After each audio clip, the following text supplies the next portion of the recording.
Meet Elise, a 33-year-old corporate professional who's been happily married to Luke for 2 years. Luke, 3 years her senior, works at a sister company to hers. Since the beginning, they've been residing with his parents in a two-family home arrangement. Luke, the younger of 2 brothers, has an elder sibling named Cody, who's 6 years his senior. Before Elise and Luke tied the knot, it seemed like Cody and his parents were the primary occupants of the household. However, Cody's wife, Chris, known for her talkative nature and competitive spirit, often found herself at odds with her equally strong-willed mother-in-law. Eventually, Cody and his father had enough of the family disputes and decided to move out. Despite living alone since he started working, Luke and Elise never seriously considered the idea of residing separately from his parents. So when Luke's mom suddenly declared that they would be moving in after marriage, it caught both Elise and Luke off guard. Elise had assumed they would continue living in her current apartment until they decided to start a family, as it was convenient for her commute. However, it seemed that living together was inevitable in their family's eyes. Although the idea initially unsettled them, they realized that the commute wouldn't differ much whether they stayed at Luke's apartment or his parents' house. Besides, the ancestral home, crafted by Luke's grandfather, boasted both a main house and a guest house, promising ample privacy. Reluctantly, they agreed to move in. However, Elise soon found herself regretting the decision. Luke's mother, in her mid-60s, began complaining about back pain and dizziness, leaving all household chores from cleaning to laundry and shopping squarely on Elise's shoulders. As a full-time worker, even sharing chores with Luke barely managed to keep our lives and his parents' lives in order. Then, an unexpected financial burden hit us. Firstly, the guest house needed serious renovations. Initially appearing livable from the outside, stepping in revealed a dire need for more than just patch jobs. The bathroom, kitchen, roof, floors, everything showed significant wear and tear. Yet it was our space, and naturally, we committed to paying for the renovations. What caught us off guard was when my mother-in-law demanded the same renovations for the main house upon seeing the newly refurbished guest house. It seemed inconceivable to fix up our space and leave them in a rundown place. However, we couldn't afford to do everything all at once. Why is Elise working then? To support us, her in-laws? My mother-in-law questioned. Exactly, Luke, we blessed you with marriage. You should serve us in return. So not only did they want the house renovated, but they also desired new high-end furniture and appliances, claiming the newly renovated rooms deserved the best. Additionally, they made us pay for every little thing, from groceries to household items. Thanks to this situation, Luke and I struggled to save even a tiny bit of money every month. Just as we approached the 3rd year, my mother-in-law and the Cody couple suddenly dropped the bomb. We're moving in, you have to move out. Christy explained that Cody got laid off, although he was actually spared but chose to leave to save a colleague with kids. Despite having 1-year-old twins himself, he was deemed more responsible due to his prestigious university background. Facing this ultimatum, Luke and I sat down with my in-laws, pleading our case for hours until we finally conceded. Fine, we'll move out this week. It was clear that we had no other choice. We've learned plenty about family from you, mother-in-law and father-in-law. It's time to put that wisdom into practice, right, Luke? I teased, glancing at my husband. Ha, finally getting it, are you? Luke chuckled. Yeah, just like Elise said, we're happy to do it. Great, case closed, he affirmed. With that, Luke and I turned our backs on our chuckling in-laws and headed for the guest house. 2 weeks later, we had movers arranged and relocated with no time to spare. Opting for the full packing service due to time constraints, we timed our move during my in-laws' regular lunch at karaoke with friends to avoid any complaints about the items we were taking. We wrapped up all the formalities in 3 days, utilizing our paid leaves and starting our new life.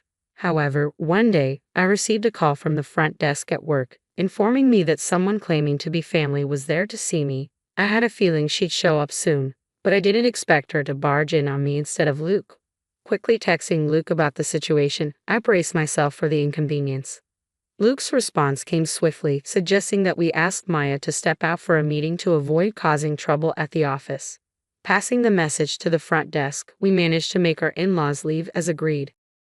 That night, as Luke and I pulled into the parking lot of our in-laws' compound, they, along with Cody and his spouse, rushed out of the main house and guest house to greet us. Upon closer inspection, I noticed that both my in-laws had a baby strapped to their backs, probably Cody's twins. As I locked the car, Cody's voice boomed angrily. "Hey, how dare you show up here in my parents' cars?" Luke remained composed, retorting, "Your parents' cars? Which ones are those?" This seemed to infuriate Cody even more. "The cars you both drove up in, obviously," he exclaimed. "Well, Cody, both these cars were purchased by us. Our names are even on the registration certificates. Would you like to see?" Luke interjected, stepping in.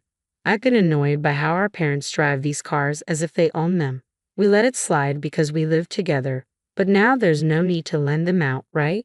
I added, feeling a surge of irritation. "Don't forget Dad-in-law has that old minivan he used for work," Chrissy chimed in, glaring at us. "Who cares about that old car?" spat Cody. "But it's perfect for twins, isn't it? You can fit 2 car seats," I retorted, attempting to reason. Our back and forth made our in-laws uncomfortable. After seeing Cody receive a talking to about the cars, they jumped in. "What about the furniture and the appliances? Taking them while we're away? That's stealing, not just from the main house but also from the guest house," Cody argued. "Yes, Cody, and I can't live without those," Chrissy added. "Why would we have to leave them? Look, I get what you're saying. We're using the guest house anyway. But there's no reason to dip into the main house too," Luke reasoned. "Why isn't that stuff we all pitched in for?" I asked, trying to understand their logic. Such arrogance. "Even so, once you gave it, it's ours," father-in-law fired back. "Whoa, hold on. We never gave you anything. We just lent it. There's no memory of us ever saying we're giving it to you, and there's no transfer of ownership on paper," Luke countered, shocking both our in-laws. "We were living together, so we lent stuff as a courtesy.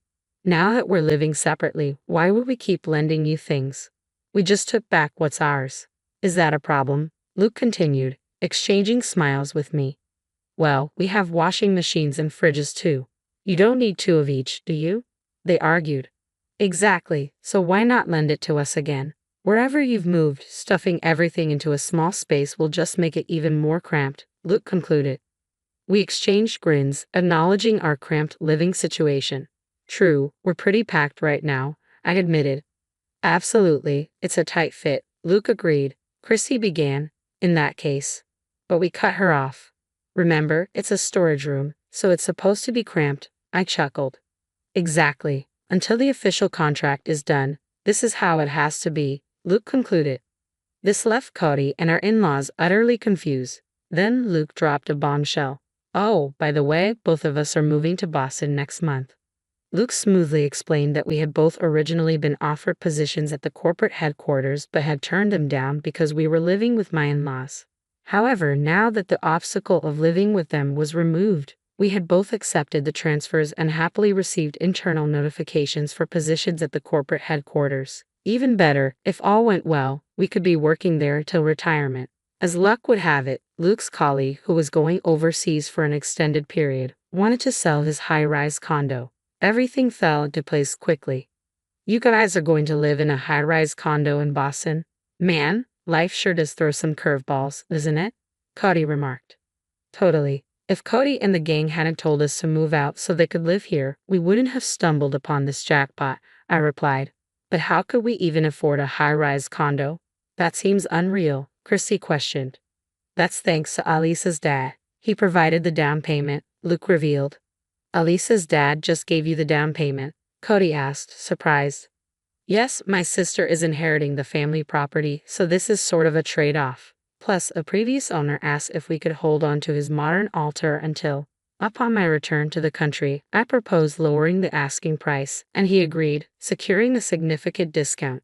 However, hearing about the extent of the discount, Christy, who was standing nearby, burst into tears, exclaiming, "That's so unfair. I'd rather have a high-rise condo in Boston than live in Atlanta." Suddenly, the in-laws, who had been quiet all this time, switched gears and started fawning. "Well, it looks like Luke really has it together, doesn't he? Like mother, like son. Luke is following in my footsteps," they chimed in. Ignoring their comments, Luke turned to me and said, "Living in a high-rise in Boston, everyone's going to be so jealous. When are you moving? We must visit. If we're going to Boston, you should come too," I suggested. The idea seemed to intrigue them. However, the mood shifted when Cody and Christy stopped their arguing and snapped at the in-laws. "What are you talking about? Cody's being downsized, so you're going to have to support us. Plus, until I find another job, Christy will have to go back to work early from her parental leave. You'll have to take care of her household chores and the twins," they confronted. As tension mounted, Cody and Christy marched up to the in-laws who were carrying the twins. The babies, sensing the tension, started crying, waking up the entire neighborhood. Noticing the neighbors gathering at a distance from the garage, the in-laws turned beet red. Luke finally intervened, addressing Cody and the others. "Stop just standing there. Exactly, these guys are trying to take advantage of us, your parents." Luke's laughter echoed as he continued. "So, this is like a battle of wits between a raccoon and a fox, huh?"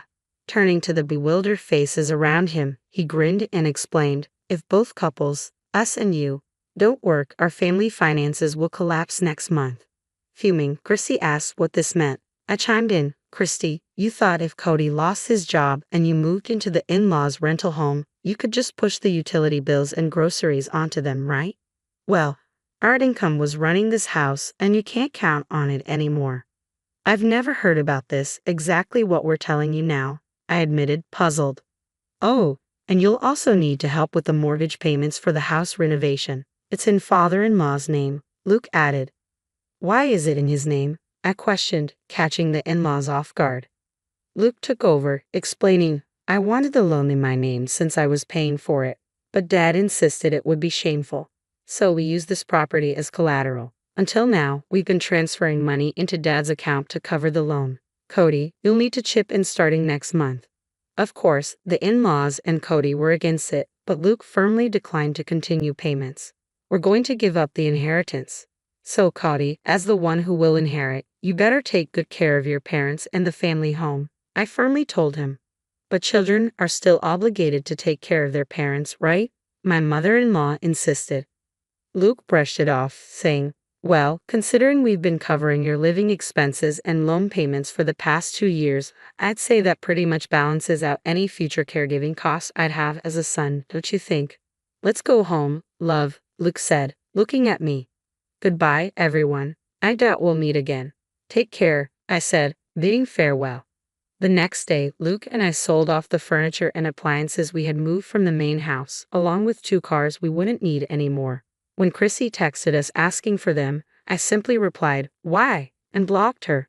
After that, the special leave granted for our job transfer wasn't enough, so we had to use up our remaining paid vacations to finally finish moving into the apartment. Buying the high-rise condo would take more time, so for the first year, we decided to rent, thanks to the generosity of my boss who owns the place. As the weekend arrived, bringing a bit of calm after the storm of recent days, we gazed at the city lights, and Luke broke the silence. "I know I've been a hassle this time, but thanks for sticking with me," I said, feeling grateful for Luke's patience. "What's with the formal tone all of a sudden?" Luke joked, but then his expression turned serious. "When we first got married and the idea of living together came up, I should have thought things through. But back then, I was just happy you chose me over Cody, who I'd been compared to since we were kids." He continued, reflecting on how we had mindlessly followed his parents' wishes until they told us to move out to make room for Cody and his family due to the company restructuring. It struck me, how could they say that after being such a burden on us financially and otherwise? Luke wondered aloud. "And then I thought about how much your parents must worry about you given your situation." He explained that he sent an apology email to my parents, and their response was heartening. "If we promise to make our daughter happy in the future, the past can be forgiven." Encouraged by this, when they discussed the down payment, they lent it to us without a hitch. Luke made a promise to do everything in his power to protect our life together, just the 2 of us and our future children, if we were blessed to have them. However, on the other hand, it seemed my in-laws were struggling. Despite pulling from their retirement income, they could barely afford the loan for the home renovation. With Cody's attempts to find new employment proving futile, they were forced to make do with Chrissy's salary now that she had returned to work. Arguments were frequent, often loud enough to hear outside the house.